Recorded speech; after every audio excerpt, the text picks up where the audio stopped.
Hi everyone, welcome back to another episode of Webtech Tutorial. In today's video, I'm going to show you how to find your iPhone from iCloud. If you've ever lost or your iPhone has been stolen, then here's how you can easily find your lost or stolen iPhone. Keep watching the video till the end to learn how, and subscribe to our channel by hitting the subscribe button. Also, press the notification bell icon so that you'll never miss another update from us. Now let's get started. If you have another iPhone of your friends or family members, then you can easily use it in order to track your lost device. In order to do that, you'll need to set up Find My iPhone. Apart from that, if you don't have an extra iPhone available at the moment, you can do this from your web browser as well. But in today's video, I'm going to show you how to do it on an iPhone. Begin by tapping on the settings button from your iPhone, and now at the top of the screen, tap on your name. Once you do that, at the bottom, tap on Find My option, and right where it says Find My Phone, tap it on and toggle the button right next to it. Then tap the switch labeled Last Seen Location if you want your device's location to be automatically sent to Apple when the device's battery level is low. If you do that, you'll be able to know the last known location of the device if it runs out of power.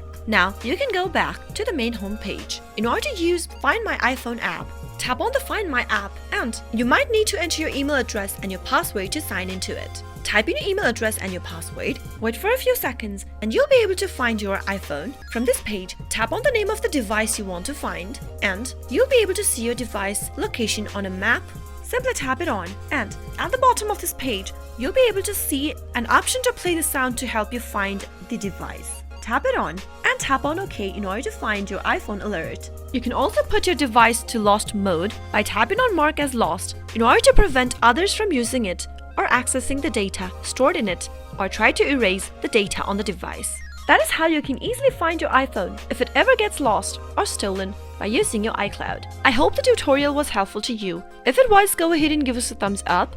Comment down below in the comment box if you have a question or a feedback for us. I'll soon be back with more tutorial videos like this. Thank you for watching.